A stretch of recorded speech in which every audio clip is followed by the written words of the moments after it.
Here now with the head coach of the Alabama State Women's and Men's Track Programs, Coach Ritchie Beene. Coach, your fourth straight Women's Indoor Championship. Congratulations. Talk about, a lot of people see the end result of championship efforts. Talk about the preparation this team put in to achieve another championship. Well, the preparation started real early, back in August during preseason. That, to me, that's when your championship is won. If you don't have a really good preseason, it's going to hard to see the fruit of your labor at the end of the season, and that's where it started, man. Those young men and young women getting up at 5:30 in the morning, working hard, hitting the weights. That's where the championship season starts.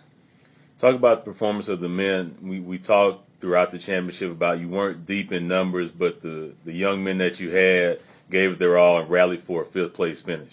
Yeah, man, that rally was big for them. Expect some big things to come in for the men program in the future. The numbers were small, but we dedicated ourselves to getting events, and we had men in every event in the finals, and that speaks volumes. Yeah, you may not have the depth, but if you got quality, that outshines anything else that you can put on the track. And once we get that quantity to go along with that quality, I think it's going to be a great experience for the men program. Talk about some of the young men that really stepped up, played some key roles for you. First of all, I'd like to talk about Lee Thrasher. Man, this young man is amazing. I remember him coming out talking with my throwers coach, saying that he wanted to try throwing the shot, put it in the weight throw. He got out there in the hot sun this summer, worked out on his own, got all the stuff that he could get for us, the knowledge of the sport from my throwing coach, and for him to come in first year ever throwing the shot put collegiately and also throwing the weight throw and then get a third and fourth place finish, man, that is amazing. I guarantee you, he won't be a walk-on for next year, I'll tell you that much. You talked about Sylvester Bird and working with some of his jumps after primarily being a sprinter. Talk about him as well. Man, Sylvester Bird is a small kid with a lot of heart. I mean, you when you see him, you see a kid that's small and size, but the size of his heart is way bigger than his body could ever show. And when this kid gets out there, man, he has that fire to run fast and to jump high. And he got out there, he made it to the finals in the 60. And then in between running the 60, he's pole vaulting. In between pole vaulting, he's running the finals of the 200. And man, it's hard to find a person with that much heart and to have that fight to do all that in one day. Switching now to the women, you talked about there would be a dog fight for the championship. And even though the point spread was pretty significant, there was a lot of great competition by all the teams in the meet this year. Right. The final points does not tell the true story. I like to give much respect to Prairie View track and field program, even Mississippi Valley women's team, Jackson State women's team was out there fighting. And you had to be there to see how competitive it was. A lot of races came down to tenths of a second. But, again, I talked to my young ladies and young men about character the night before the championship. And I told them it's going to take character to overcome the pressures of the race, and they did that. Talk about some of the outstanding performers from last week's championship. Well, absolutely. I got to talk about our women DMR team. We ran pretty good times all year. That whole relay team is all seniors.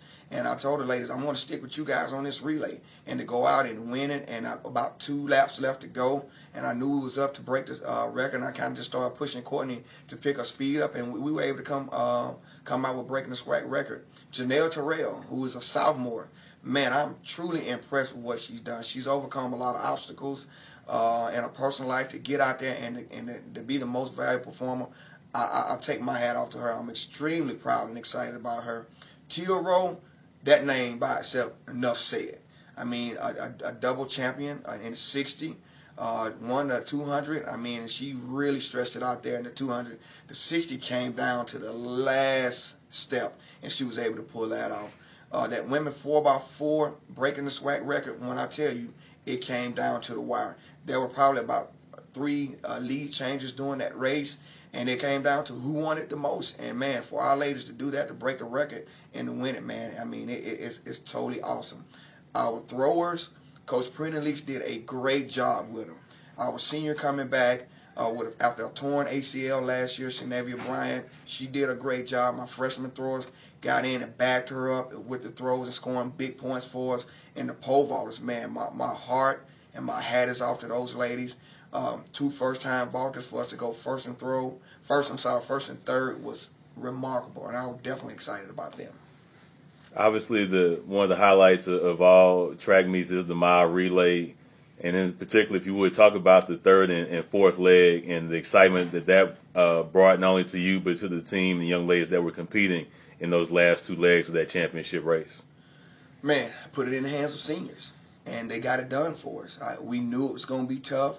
But one thing, my motto was, I said, I'm putting it in the hands of my seniors. I gave the stick on third leg to Brianna Kelly. She had been asking about running the 4x4 all year. I started putting her in it. And man, and anytime a person wants something so bad, at some point as a coach, you got to listen to them, because if they keep asking you about it, that means they want to do it. And like I say, she definitely stepped her game up. She took the stick, and Prairie View took a demanding lead on us. But on that last 150 meters, I saw something come out of her I haven't seen all year. She pushed really, really hard, and she caught the girl, handed off to Latricia Altador, which was a senior. Prairie View took another demanding lead. But it's that heart and character that I talked about, and Latricia got it right this time. She came off of that turn on that outside shoulder with about 60 to 50 meters to go. She made that last push. She beat the girl through the line, and man, I think not only me, but the entire stands went crazy at that point. If you would put these championships in perspective, obviously, as you sit in front of the championships, not only for indoor track this past week, but from cross country during the fall, talk about what it means to repeat as champion and the pride that you have for this program. To me, it means the sacrifice, the dedication, and the love that these student athletes have for this program. And I would have to say, man, my coaching staff is an amazing coaching staff. Coach Snap, Coach Jones, Coach Prentice Leaks, and then even I had the help of Tanisha Bower, who was one of my former champion pole vaulters, who come back and help me with the pole vault. I mean, to come out and to win this championship, make it a 4P, it's not about me. It's about the student athletes. And I don't get caught up in trying to win a championship. I get caught up in developing the whole student athlete. And I feel like if I can develop the whole student athlete along with the support of my staff, championships are going to come. And it's not about me. It's about what they want to accomplish. At the end of the day, when these student athletes leave Alabama State, I want them to leave better than they came. And with doing that, they become champions. They not only become champions, but they become model citizens as well.